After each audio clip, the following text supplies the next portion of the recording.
il a été institué au sein de la communauté TBC des réunions régulières, 24 heures sur 24, 7 jours sur 7, dont l'objectif est, d'une part, de nous familiariser, nouveaux comme anciens, à cet environnement plutôt inconnu du grand public, qui suscite et déchaîne des passions, des espoirs, mais hélas également des craintes et des appréhensions.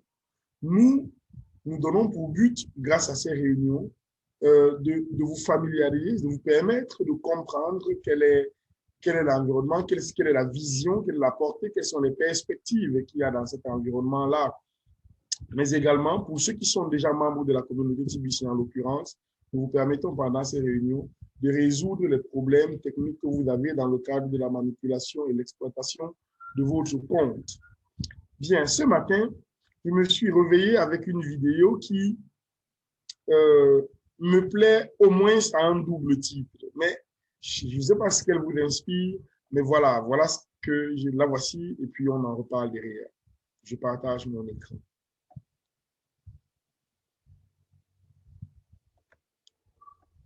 Si on vient là, je crois que je l'ai là. Voilà.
Bien, on est à Ouagadougou, qui est la capitale du Burkina Faso. On est en Afrique de l'Ouest, on est en Afrique noire, on est en Afrique. Et il y a un guichet automatique à partir duquel vous pouvez acheter des bitcoins. Vous savez, ce qui me frappe, ce n'est pas qu'on parle de bitcoin. Ce qui me frappe, ce n'est pas, ce qui m'interpelle, si vous voulez, ce n'est pas que ce soit en Afrique. Ce qui m'interpelle, ce n'est pas que ce soit une jeune dame. Ce qui m'interpelle, ce n'est pas que ce soit de la technologie. Non. Ce qui m'interpelle, c'est le sens de l'histoire qu'il y a dans cette vidéo d'1 minute. C'est le sens de l'histoire. Le sens de l'histoire, c'est que autrefois, on mettait une carte pour recevoir les billets. Le principe du guichet automatique, c'était que on utilise une carte magnétique pour recevoir les billets. On faisait rentrer la carte magnétique, on manipulait le guichet pour recevoir le billet. L'objectif, c'était de recevoir les billets de banque. D'ailleurs, il faut le dire, la carte magnétique a été créée pour pallier les insuffisances de la banque et du chèque. C'est-à-dire que la disponibilité de la banque étant mise en difficulté parce que la banque ferme à 16h, à 17h, et que le monde ayant évolué, les affaires se passent à toute heure, on est passé au chèque et on a dit, non, on peut donner le chèque qui est la monnaie. Le chèque ayant montré ses faiblesses en termes de confiance, parce que des gens émettaient des chèques en bois, on est passé à la carte magnétique qui permettait de choquer et de retirer à n'importe quelle heure. Vous mettez votre carte magnétique, quelle que soit l'heure, et vous retirez de l'argent. Même s'il y avait des limitations en termes de quantité en fonction de la banque et du type de compte et tout, mais quand même, ça permettait de résoudre le problème de diligence. Même s'il y avait un souci de liquidité, de quantité, de limitation. Ouais, d'accord. Aujourd'hui, on n'utilise plus sa carte. On ne retire plus le billet.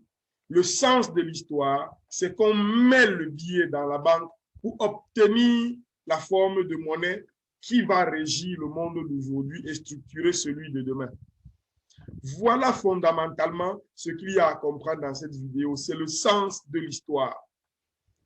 Les gens qui ont encore des résistances intellectuelles, peut-être même spirituelles, parce que j'ai déjà tout entendu dans cet écosystème-ci, les gens qui ont des résistances intellectuelles, les gens qui ont des résistances psychologiques mentales, les gens qui ont des résistances environnementales doivent se dire que le monde est en train de bouger sous leurs yeux, que désormais, on ne va plus au guichet automatique pour retirer les billets. On y va pour y mettre les billets et retirer de la crypto-monnaie. Parce que, précisément, quand vous avez les billets de banque dans l'environnement où vous êtes, quel qu'il soit, vous êtes limité en termes de mouvement. On est en 2020 et les mouvements les plus rapides, les plus diligents, les plus efficaces de notre époque se passent à Internet. Donc, même pour la monnaie, ça va être pareil. Il faut donc que les gens comprennent la nécessité de procéder à ce saut technologique, à ce saut mental, à ce saut financier, à ce saut monétaire. Il est important que les gens le comprennent. La résistance n'est pas qu'en Afrique, elle a lieu dans tout le monde entier. Notre humanité est traversée par un vent de panique qui devrait éveiller les personnes aguerries. Mais comme il n'y en a pas beaucoup, il faut le dire hein, en toute humilité, il n'y a pas beaucoup de personnes qui aient les outillages nécessaires pour comprendre ce qui est en train de se passer. Ce qui est en train de se passer est terrible et cela va nous influencer pour les siècles à venir. On sera soit des spectateurs, soit des acteurs en fonction de la période à laquelle on y est arrivé. Si on passe le message de la crypto-monnaie aujourd'hui, il faut l'écouter. Il est absolument nécessaire de l'écouter, ce message-là. C'est particulièrement important. Vous voyez le sens du monde. Le sens du monde, il est là. La période de la garde à vue de l'argent est passée. Les gens qui pensent, qui conçoivent la monnaie comme étant un bien physique sont en retard d'au moins 12 ans. D'au moins 12 ans. Les gens qui sont encore à cheval sur l'argent fiduciaire sont en retard d'au moins 12 ans. Et il faut le dire pour que ce soit clair. Les mutations en matière d'argent ne sont jamais des mutations douces. Elles sont brutales. Elles font des dégâts. Heureusement, elles font aussi des heureux parmi ceux qui ont le sens de l'anticipation. Donc, il est nécessaire que les uns et les autres comprennent ce qui est en train de se passer. Parce que c'est en train de se passer. C'est en train d'arriver. Il est important de saisir la balle au bon. La monnaie est en train de porter de nouveaux vêtements. Ces vêtements sont digitaux, sont numériques. La monnaie est en train d'assurer définitivement sa transition, sa mue. La transition digitale et numérique a lieu. Dans plein de secteurs d'activité, c'est en train de se passer déjà. L'intelligence artificielle, la robotisation, la numérisation et la digitalisation sont en train de changer complètement notre monde. Mais il y en a qui font l'effort de ne rien voir. Je dis et je réitère, quand vous regardez cette vidéo, il y a plein de maximes, il y a plein de leçons, il y a plein d'enseignements à tirer. Mais il reste cependant que ce qui est le plus frappant, c'est le mouvement de l'argent. Le mouvement de l'argent. L'argent opérait jusqu'ici un mouvement de sortie des machines pour entrer dans nos poches. Eh bien, désormais, grâce aux évolutions monétaires, l'argent sort de nos poches pour entrer dans les machines. Ceux qui sont en Afrique francophone, par exemple, et même ceux qui sont en Afrique globalement, connaissent l'argent électronique avec OM Momo. L'argent sortait déjà de nos poches pour rentrer dans les machines. Mais là, on est en train de l'accentuer en ce sens qu'il s'agit non pas de passer à un intermédiaire, mais de mettre cet argent dans votre porte-monnaie personnelle. C'est-à-dire que c'est vous qui le gérez à partir de votre téléphone. Vous avez votre téléphone, vous gérez votre argent. Quand cette jeune dame met de l'argent dans la machine, ça atterrit dans son téléphone. Elle peut interagir avec le monde entier. Toutes les personnes qui acceptent le Bitcoin sont désormais ses potentiels interlocuteurs économiques. La différence, par ailleurs, c'est que cette monnaie croît. Cette monnaie croît dans son compte. Ça subit les fluctuations à la baisse, mais généralement à la hausse de la monnaie. Le Bitcoin a par exemple commencé en 2009 à 0,301 $ pour un Bitcoin. On en est à 60 000 $. Le pic de croissance était il y a 2 ou 3 semaines, 64 000 $ pour une pièce de Bitcoin.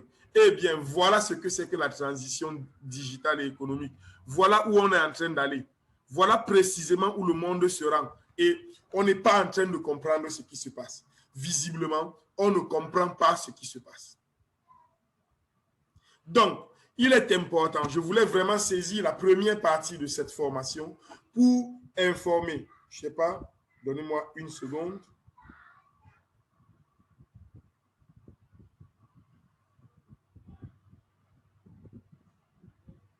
Oh, je comprends. Je comprends. J'ai distribué le mauvais lien, mais bon.